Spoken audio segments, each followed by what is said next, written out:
What is going on, guys? Welcome back to the channel. So I have to say, it was a really funny morning. So it's Sunday. Shauna had made up her mind. She's not going to go to church. She's going to stay home with Asher because he's been running a fever. But she also decided she's going to go ahead and get dinner in the crock pot, which I'm really thankful for. But she was frying pork chops. She seared pork chops and then put them in the crock pot. Whatever she did, I didn't know this, but it was like being at a restaurant because she fried or seared the pork chops. The smell was really in the air. So I'm like halfway to church and I'm like, what is that smell? I keep smelling like restaurant. And then I do like this and I realize like I smell like food. I smell like restaurant. So my shirt stinks all day. And then before I left the house, Eliana did probably the funniest thing I've seen in a while. She sneezed through a ball. What?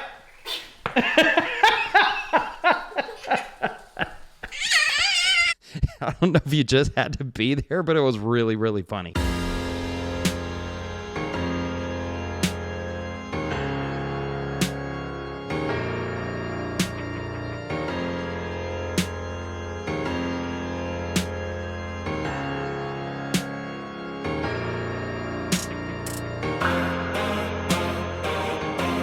Okay, enough of all that. Let's get into it. Matthew chapter 25. I want to talk about the parable of the 10 virgins today. I can't remember if I said this on my last video. I don't know if it's just the urgency of the times or the season that we're in, but I feel like God keeps drawing me towards scriptures that are like this, scriptures of warning. And I don't mean in a bad way, but just like, hey, reality check warning. There is going to come a time where this time ends. Like this season is over with. Jesus is coming back. And God keeps drawing me to scriptures like this. So I want to go over this parable and I want to show you a few things that God has shown me. I think to try to condense this video the best that I can, I'm not going to read the entire parable, but if you want to go look at Matthew chapter 25, it's verse 1 through 13, and you'll find the parable of the 10 virgins. I feel like me trying to condense it down, it's going to end up being longer than if I just read it, but trying to condense it down, you have Jesus sitting with the disciples and he's telling them a parable, and it's somewhat of a warning parable. And Jesus says there were 10 virgins who went out and took lamps to meet the bridegroom. He says 5 of those virgins were wise and 5 of them were foolish. And it says the 5 wise virgins were the ones who brought extra oil for their lamp. And the 5 foolish virgins are ones who did not bring any oil or any extra oil for their lamps. It says all 10 of them fell asleep while they were waiting on the bridegroom. And then the announcement is made that the bridegroom is coming. All 10 virgins wake up. It says they trim their lamps, or they ready their lamps, but only 5 of them had oil to light their lamps. And the 5 foolish ones looked at the 5 wise ones who had the oil and said, give us some of your oil so we can light our lamps. And they denied the 5 foolish ones and they said, you need to go buy oil. And while they were off buying oil, the 5 foolish virgins, while they were off buying oil, the bridegroom came. And the 5 wise virgins, they escorted the bridegroom or went with the bridegroom into the wedding. And it says, then the 5 foolish virgins came and they said, Lord, Lord, open the door. We want to come and celebrate the wedding with you. And the Lord denied them. He actually says, I do not know you. And then the last verse is actually that warning verse, kind of solidifying what this is talking about, saying this is a warning. It says, I'm going to read it right here. Watch therefore, for you know neither the day or the hour in which the Son of Man is coming. So this whole parable is a parable talking about the second coming of Christ. And studying this parable, I actually learned a lot. And I'm going to share with you guys what I learned studying this parable, because it actually sheds a tremendous amount of background context that you need to kind of understand this parable better. Now, disclaimer, I am not a rabbi. I am not a studied theologian. So if I get any of these little bits and pieces wrong, please don't absolutely judge me. But to the best of my knowledge, this is what's going on. In first century Jewish weddings, the bridegroom would be announced. The bridegroom would not be on site. They would be having a celebration. They would be having a party to celebrate the wedding. The bridegroom would not be there. The wedding party would have lamps We'll talk about that in a second. Lamps, torches, lamps. They would have lamps, and they would wait outside of where they are having the celebration, where they're having the party.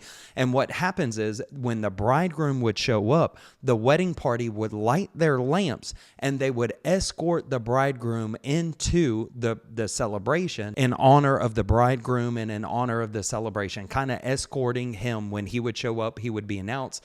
I don't know how they would say it. Like, that's what I'm saying. I'm not a theologian. I don't know every little bit of information, but hey, y'all, the bridegroom's here, whatever they would say. And then the bridal party would go and line up on either side of the bridegroom and escort him in. And that is where you get this picture of the 10 virgins right here waiting on the bridegroom, which some of this for face value is pretty easy to get. Jesus being the bridegroom, us being the bride of Christ. It's actually just a really, really beautiful picture of the second coming of Christ when he comes, and us as the virgins, us being the spotless ones, the ones that were waiting and saving ourselves for him, us in anticipation, us waiting on him, lighting the way in celebration and being with him, going into what's going to be the celebration of the wedding, of the marrying of the bridegroom and the bride of Christ. And I feel like there's a tremendous amount of things that you could pull out of this parable. There's a lot of symbolism in this parable.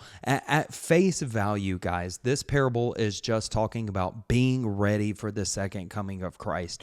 You have the 5 foolish virgins, the 5 wise virgins. They weren't caught off guard. They were prepared. They were ready for the bridegroom to return. You could point out the fact that all of them had lamps, yet some of them were ready for their lamps to burn, for their lamps to function. Some of them were not. So on the outside looking in, you could say all 10 of them were ready for the return, but in all actuality, 5 of them were not ready. The inside of the lamp did not match the outside of the lamp. There was no oil. It just looked like they were ready, but they weren't ready. So there's a huge picture right there of, yikes, making sure that we are not just looking on the outside like we're prepared, but we are actually ready. Our hearts are ready. We are actually living our life for Christ. But I think the thing that stood out the most to me here is the fact that you can look at the 5 wise virgins here. That is just not easy to say. I keep wanting to say virgins, 5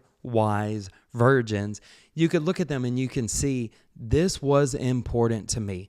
I put time into this. I thought about this. It's important to me. I took this serious. I put value in this. That's what I'm looking at the mirror a lot lately, and I'm asking myself, this Christian walk, this life, the second coming, the fact that Jesus is coming back soon, sooner than he was yesterday, is that important to me? Do I put value in that? Am I taking that serious? I just look at it and I say, man, all 10 of them showed up. All 10 of them brought lamps. But there were 5 of them who thought, man, I just want to be, this is when that bridegroom gets here, I want to be able to light the way. I want to be able to walk with him into the celebration. Like, that's how much thought and time they were putting into the preparation of the coming of the bridegroom. So I just wanted to point that out, man. Let that hit your heart hard. Look yourself in the mirror and say, how much importance am I putting in this? You see my dog walking around in the background. Is this important to me? Am I putting value in this? Am I taking this serious? And the second thing is, I want to share this with you. God gave me this during worship today at church. Because like I said, I've been thinking about this chapter, it's just been rolling on and off over and over and over again in my mind. Now is the time, guys, that we can share our oil. I got the opportunity to say this to the congregation at my church today.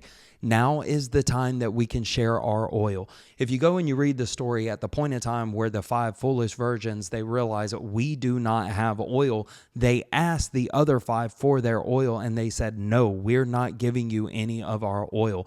There's gonna come a time, guys, where we can't share what we have. It's too late. It's done. Jesus has returned, and that's it. That's the end of the story. But we're not there yet, guys. We can share our oil, the fire, the thing that lights the fire on the inside of us. Guys, we can share that. We can be a light. We can light other people's fire. We can help to ignite other people to keep them fired up. We can do that now. There's going to come a time where it's too late and we can't. But guys, we're not there yet. So I encourage you. I understand that it's a lot of symbolism in here, but you guys get what I'm saying.